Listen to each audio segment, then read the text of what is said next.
Assalamualaikum warahmatullahi wabarakatuh. Saya Eka Wahyudining Ramadanti dari kelompok 1 akan menjelaskan tentang sejarah peradaban Islam di Yordania. Negara modern Yordania pertama kali muncul pada tahun 1927 sebagai emirat, kerajaan atau keamiran.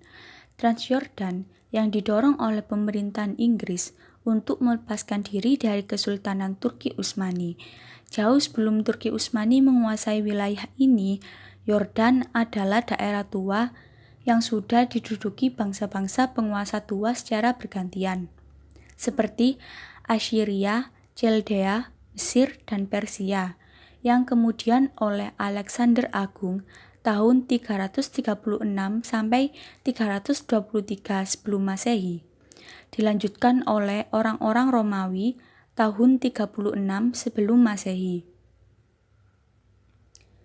Sampai pada tahun 636 Masehi oleh tentara Islam, masa pemerintahan Umar bin Khattab dilanjutkan oleh dinasti Umayyah I Damaskus dan dinasti Abbasiyah di Baghdad hingga 1258 Masehi.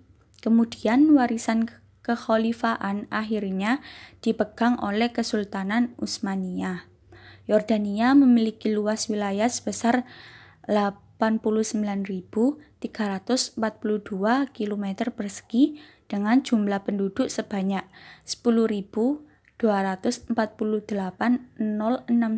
jiwa. Masyarakat penduduk Yordania adalah etnis Arab, yaitu sebanyak 98%, sedangkan agama resmi Yordania adalah agama Islam sebanyak 97,2%. Penduduk Yordania memeluk agama Islam, terutama Islam Sunni. Bahasa resmi Yordania adalah bahasa Arab. Yang kedua, yaitu sistem pemerintahan di Yordania dan sistem politik di Yordania. Bentuk negara Yordania adalah negara kesatuan. Yordania adalah negara sentralistik dengan membagi wilayah administrasi ke dalam 12 gubernuran disebut muhafazat yang masing-masing dikepalai seorang komisioner yang diangkat. Dari bentuk pemerintahan ini dapat kita lihat bahwa tampuk eksekutif dipegang oleh raja dan perdana menteri, yaitu raja sebagai kepala negara sekaligus sebagai komando tertinggi angkatan bersenjata, sementara otoritas eksekusioner yang diangkat. Dari bentuk pemerintahan ini dapat kita lihat bahwa tampuk eksekutif dipegang oleh raja dan perdana menteri, yaitu raja sebagai kepala negara sekaligus sebagai komando tertinggi angkatan bersenjata, sementara otoritas eksekutifnya diserahkan kepada perdana menteri dan Council of Minister. Perdana menteri bertanggung jawab terhadap Dewan Parlemen dalam hubungan bilateral antar negara yang dilakukan oleh raja sebagai kepala negara. Bisa juga ditangani oleh Perdana Menteri, namun kebijakan-kebijakan yang diambil harus tetap bersesuaian dengan Dewan Parlemen. Yordania adalah negara yang berbentuk monarki konstitusional dan menjalankan syariat Islam. Lembaga badan negara Yordania terdiri dari Raja, Dewan Menteri, Majelis Nasional, dan Mahkamah Majelis Pengadilan. Pemikiran hukum Islam di Yordania. Hukum Yordania dipengaruhi oleh hukum Ottoman dan hukum Eropa. Konstitusi Yordania tahun 1952 menegaskan Islam sebagai negara tetapi tidak menyatakan bahwa Islam adalah sumber legislasi. KUHP Yordania telah dipengaruhi oleh KUHP Perancis tahun 1810. Hukum Yordania adalah hukum Ottoman sampai tahun 1918. Kerajaan Yordania adalah bagian dari Kekaisaran Ottoman dan sistem hukumnya terdiri dari pengadilan syariah yang keputusannya didasarkan pada 4 mazhab hukum Islam atau disebut mazhab. Keempat mazhab tersebut adalah Hanafi, Maliki, Syafi'i, dan Hanbali. Pada dasarnya di Yordania memakai Hukum Islam kemudian dibagi lagi menjadi 3 bagian, yaitu sipil, khusus, dan religius agama. Sejarah peradaban Islam di Mesir. Perkembangan Islam di Mesir tentu tidak terlepas dari peranan para penguasa Islam di Mesir. Dinasti pertama yang berkuasa di Mesir secara mandiri adalah dinasti Fatimiyah. Dinasti Fatimiyah merupakan dinasti yang beraliran Syiah.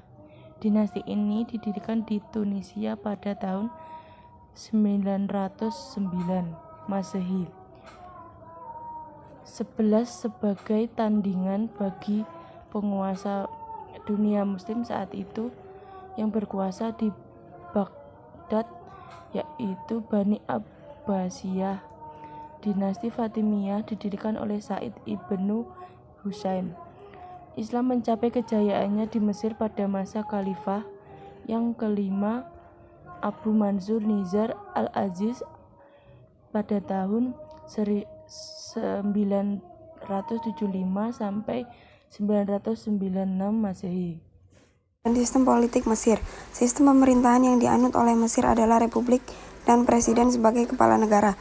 Berdasarkan Piagam Nasional tahun 1961 yang dicanangkan oleh Presiden Gamal Abdul Nasir dan Konstitusi tahun 1972 yang dibuat pada masa Presiden Anwar Sadat. Mesir merupakan sebuah negara sosialis yang disebut dengan Republik Arab Mesir. Piagam Nasional 1962 tersebut menyebutkan bahwa tujuan dari Republik Arab Mesir adalah kemerdekaan, sosialisme, dan kesatuan Arab. Sedangkan Konstitusi 1971 menetapkan struktur resmi dalam pemerintahan Mesir, yakni presiden, kabinet, legislatif, dan pengadilan. Dengan kata lain, Piagam Nasional 1962 berfungsi sebagai landasan dalam bernegara, identitas nasional, serta dasar persatuan dan kesatuan bangsa Mesir. Sedangkan Konstitusi 1971 merupakan sumber hukum tertinggi serta aturan dan ketentuan yang mengatur jalannya pemerintahan. Karena pada Mesir menganut sistem pemerintahan republik, sehingga terdapat partai politik. Partai politik terbesar dan terkuat di Mesir adalah Partai Nasional Demokrat, yang merupakan partai Presiden Mubarak. NDP mencakup berbagai kalangan masyarakat Mesir. Pemikiran hukum Islam di Mesir. Pada awal pemerintahan Islam di Mesir, kota yang dijadikan ibu kota adalah kota Fustat, yang juga menjadi pusat perdagangan dan perekonomian karena letaknya yang strategis. Pada masa ini, kecenderungan orang untuk mempelajari agama Islam terutama fiqh sangatlah besar, melebihi kecenderungan orang untuk mempelajari ilmu umum dan filsafat. Fiqh merupakan ilmu yang muncul setelah meluasnya daerah kekuasaan Islam karena semakin banyaknya permasalahan baru yang timbul, yang menyebabkan adanya perbedaan pendapat pada satu masalah. Hal ini berbeda ketika Rasulullah masih hidup. Perbedaan pendapat ini memunculkan adanya beberapa mazhab.